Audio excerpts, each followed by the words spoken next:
Mic testing 1, 2, 3. Hi guys. After a long time, we are meeting you. I mean, this is episode number 50 of Decrypting movies. So since this is a huge milestone for me, like clocking 50 episodes, I wanted it to be a special episode. So I have invited our podcast star Zaigam. So you would have heard from him already from the podcast episodes. He has done a couple of books and Fight Club movie episode. So this is Zaigam, and yeah, Hi everyone. please introduce yourself to the audience. Hi everyone. I am Zaigam, and I am a huge film buff, and I love to talk about films and books, and just hanging out with Maddie, and we're here to talk about some movies. Yeah, I should give him a special thanks because I was waiting. I know that I've done 49 episodes of movie talk shows. So for 50th episode, I want to do something special like inviting a guest speaker or something. So he was available, and we are here after long, almost 6 months, I guess. I don't know when I did the last movie talk show. I switched to podcast and was exploring podcast. So yeah, and it turned out he has picked a very good movie, as you can see behind us. So it's gonna be Chungking Express. It's a Hong Kong movie directed by his name Wonka is, Wai. yeah, Wonka. It's difficult to pronounce, and we tried memorizing the protagonist names, but it's so difficult. Yeah. So let's just begin. I'll just put up the poster if you guys. It's like not just one protagonist movie. It's four protagonist movie. Yeah. Okay, Zygam, please start talking. Sure. So I watched Chungking Express like a couple of years ago, and at first when I watched it, I didn't completely understand it. I mean, though I liked it, the music and everything, but I didn't know that it was such an iconic film. I've watched it three times now, but the second time I watched it, then I got to know the real, like essence of it. So yeah, Chungking Express is a Hong Kong film which came out, I guess, in 1994, and it's directed by the great Wong Kar-wai, who has made such great movies. I mean, you should definitely check his filmography out. All his movies are really good, and he deals with all these emotional subjects, like love, loneliness, and heartbreak. And his movies are just so dreamy, in a way. Chunking Express is, I think, one of his best films. I mean, if you ask any cinephile, any film enthusiast, it will probably be on their list of some of their favorite films.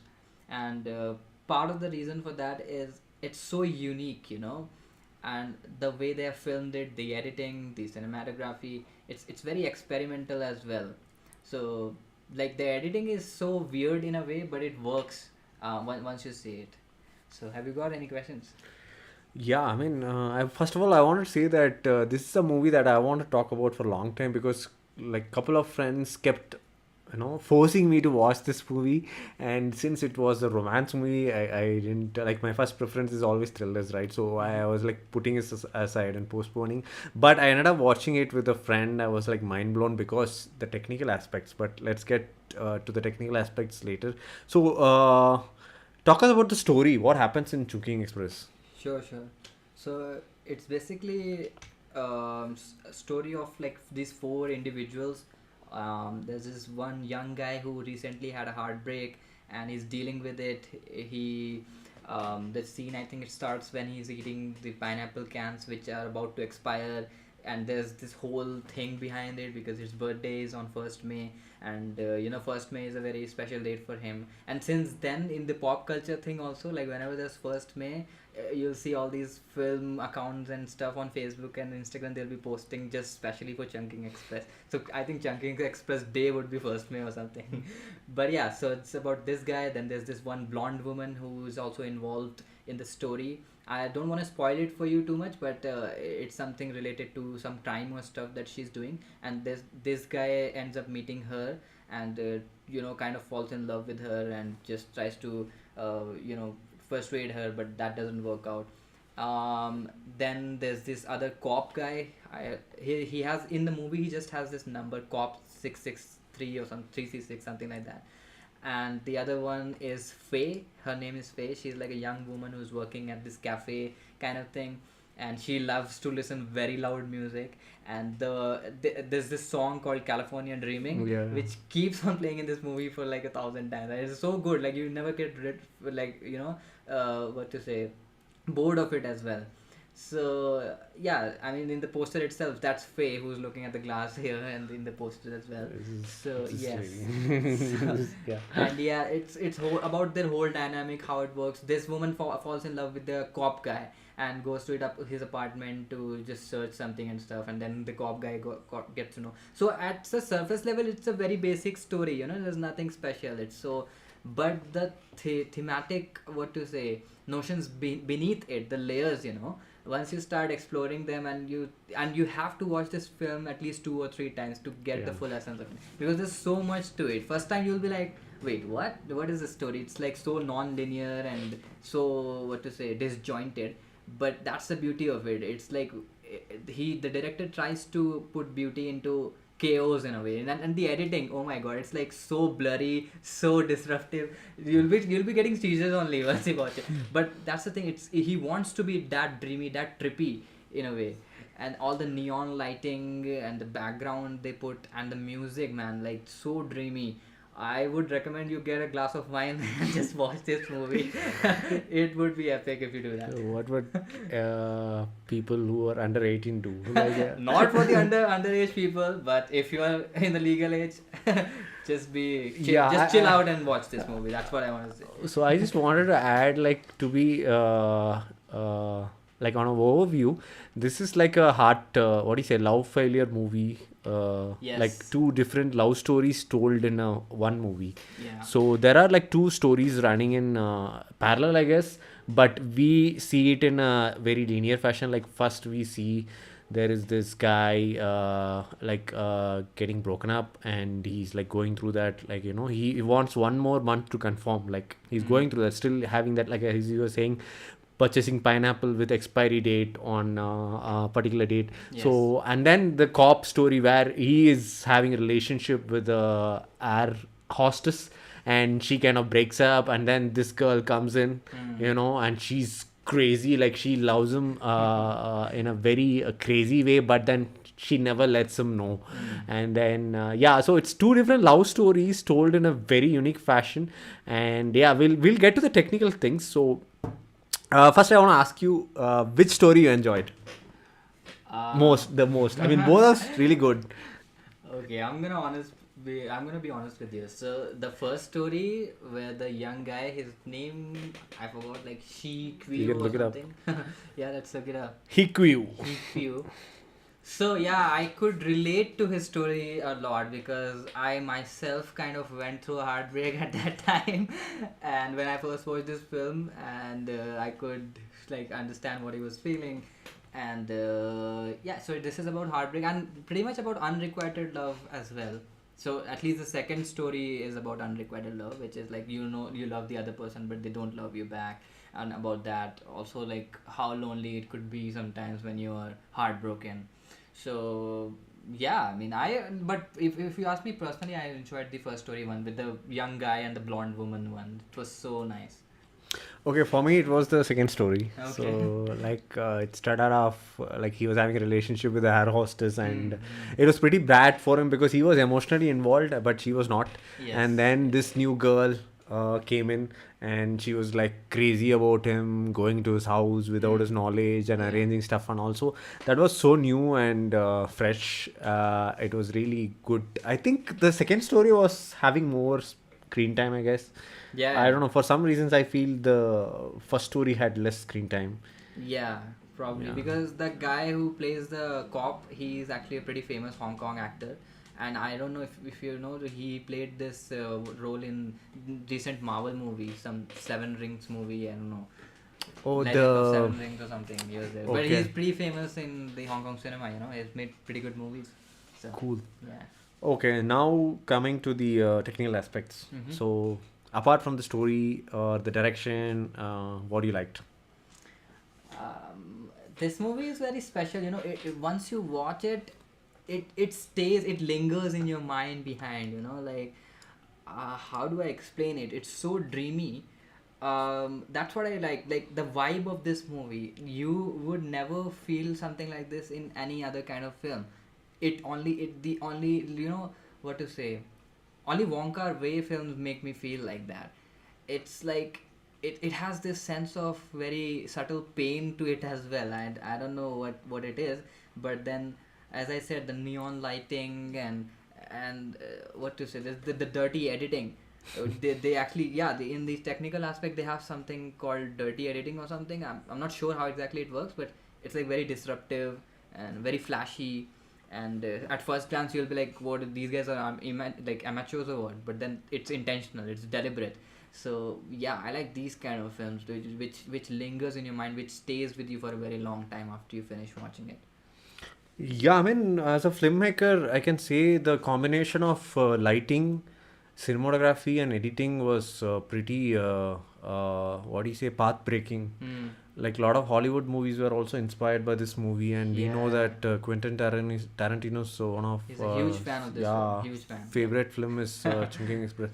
So I think the lighting combination of lighting, cinematography, and editing played a major role in setting this, capturing the reality of Hong Kong, like the way the place, like you actually feel like you're in Hong Kong, right? Yeah, So yeah. yeah, you can actually breathe Hong Kong when you watch this movie. Oh yeah. So the one of thing is that unique and the first ever, like Matrix showed bullet time speed. So Matrix was the first movie which actually captured bullet time, and Yeah. it introduced bullet time, and Yeah. only then Hollywood started making like bullet time action sequences. So Chungking Express has this unique aspect of giving this bokeh fast, like when the character is moving or when the camera is moving, we feel all the characters are like blinks of lights. Yeah, So yeah, this was something done very the like very first time in Chungking Express, yeah, and a yeah. lot of people liked it. Right. And you actually feel like when you go out in a crowded city in the evening, so New York Times Square or any place like that, you kind of feel that you actually witness or experience that in real life, and we saw that in a movie.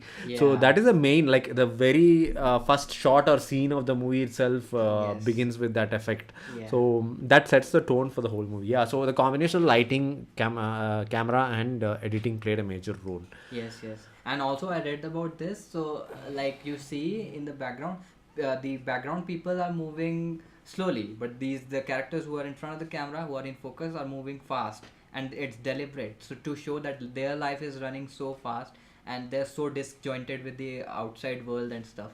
It's all symbolic, you know. Yeah. Yeah. Mm. So I think the four main lead of as you have been hearing. So there is this cop, and then this girl who's crazy for her, and the first story where this guy who's going through the breakup, and the blonde lady. So out of all the four characters, which is your favorite character? My favorite is the blonde woman, man. I mean, her style is just so enchanting, you know. Like the first time I saw, like, what is it about? It's such a simple character, but yet you can't forget about her.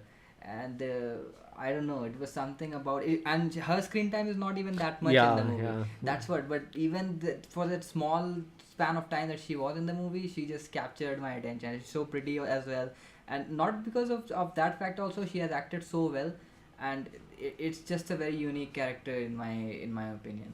Yeah, to elaborate more on the character, she's like a detective through the crime underground world of Hong Kong. Yeah. So when during her screen time, we actually see how Hong Kong really is.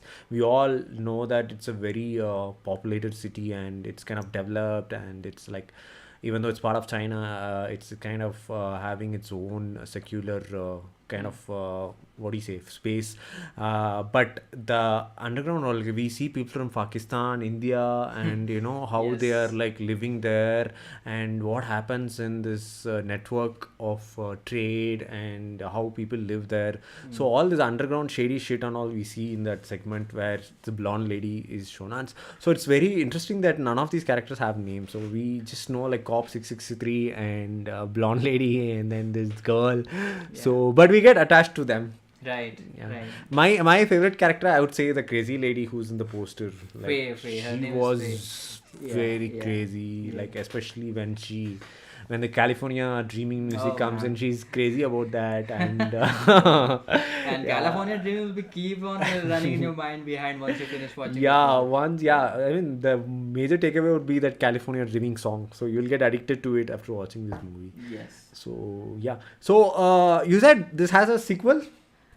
What? It doesn't have a sequel, but there's this another movie called Fallen Angels, which has kind of like a similar vibe, which is also directed by Wong Kar-wai. But it's a different film. It's not a sequel. But yeah. Okay. Nice, nice. So how did you end up getting recommended this movie, or how did you end up watching this movie? So I mean, last year during COVID time, I started exploring a lot of foreign cinema, like world cinema, and so I started watching a lot of Iranian films, and my God, like the Iranian films are so good. And then I just went to wanted to see like what different countries have made, what kind of films they have made. So and when Hong Kong turned up, definitely Wong Kar-wai's name was there on the top list. So I was like, okay, Chungking Express. And then I think I watched this episode or interview where Tarantino was talking about it. Like, okay, if it's his favorite film or something, then I have to check it out. And I did. Yeah, for me, as I was saying in the earlier segment, so I think a couple of friends were forcing me to watch this. They know that I'm a filmmaker, and last year I was very active. So they said, you being a filmmaker, you should watch this movie. And I ended up watching it with a friend, and it was really good. So it's romance, drama, it moves slowly, but I'm telling you, it'll get under your screen and you'll get addicted to it. It's like you want to watch it again. So as I said, you see the lighting in this poster, both the posters, like this one as well as the background one. So it's pretty unique. It's kind of realistic, and as well the editing. I think you should watch once for editing and the story, and then lighting. Yeah. How they have used lighting effectively. Yeah. And I think they should have gone for spin-off with each of the characters. Like, They could have. Yeah. this whole movie is about 4 characters, and all the 4 characters are interesting, but I felt we could have had 4 different movies about each of the characters. Absolutely. Yeah. And she goes somewhere, right? Especially the crazy lady.